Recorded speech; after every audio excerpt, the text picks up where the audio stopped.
He's just getting old, forgetful,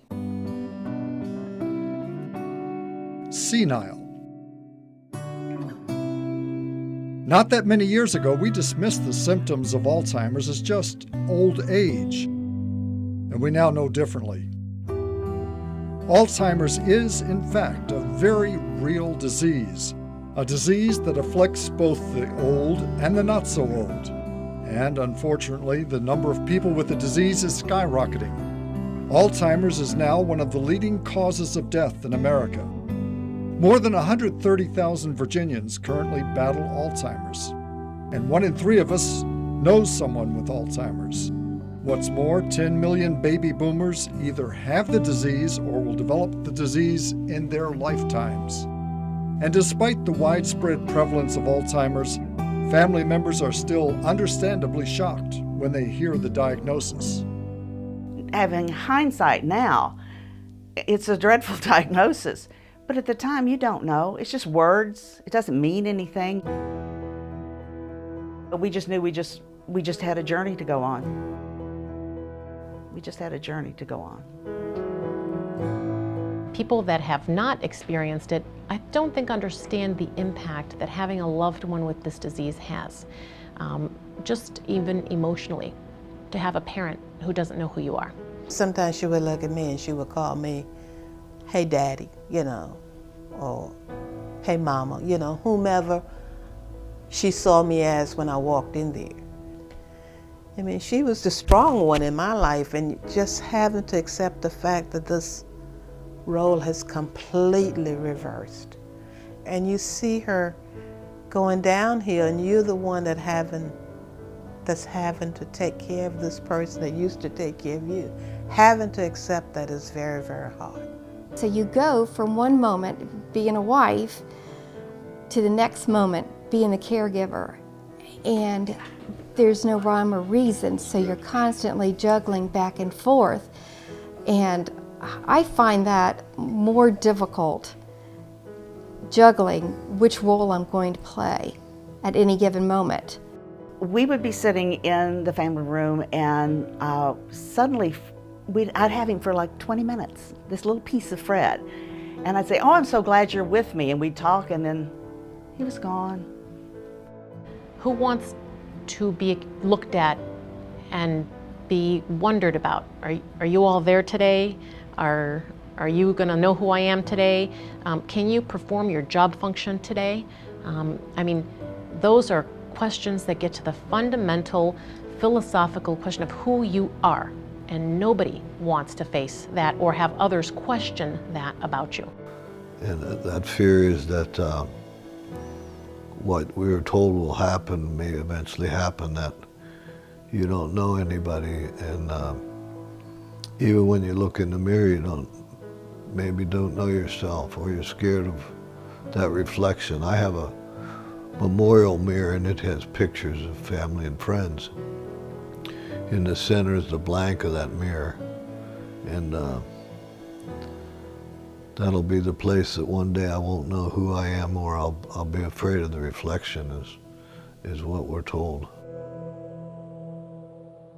The strain on the immediate family, and particularly the caregiver, is immense. Caring for a loved one with Alzheimer's disease is a 24/7 job, no let-up. And that job can last for years. We have reason to be concerned about the long-term well-being of the caregiver.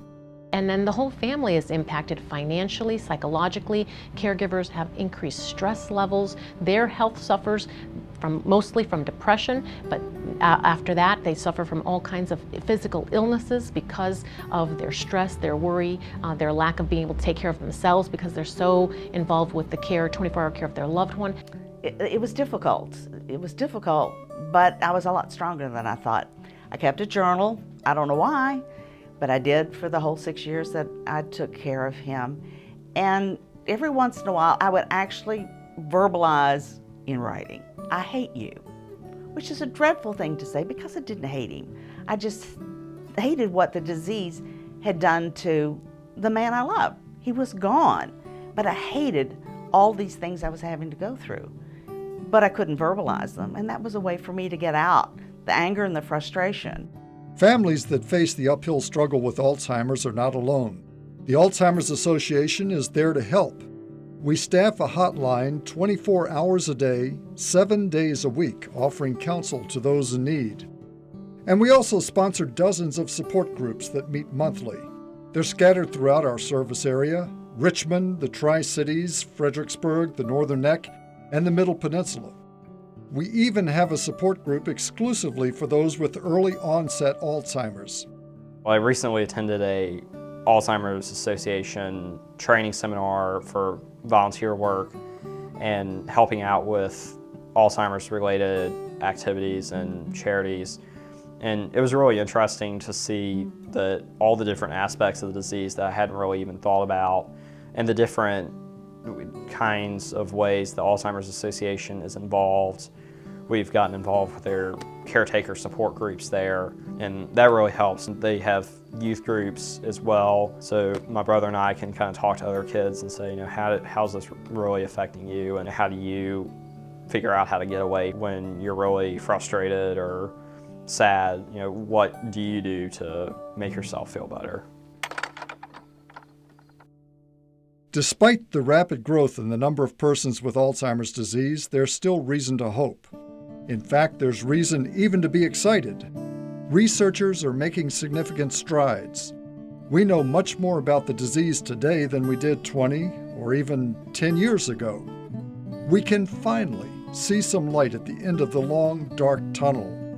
The day is coming when the Alzheimer's Association will reach its vision of a world without Alzheimer's. We can get there, but only if everyone helps.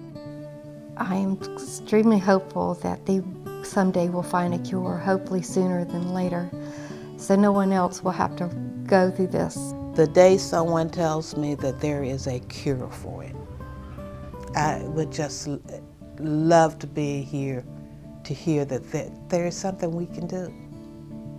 But until that day, I'm hopeful that we can at least help others to learn about it so that we can give the person the best possible care. It's an exciting time, and everybody feels it. Everybody feels the excitement. Research has been moving and accelerating at leaps and bounds over the past 5 to 10 years. So there's hope on the horizon, and more than anything else, there's certainly hope for our children and our children's children. You need to just enjoy what you have. Yeah, don't give up. That's been his motto, never give up.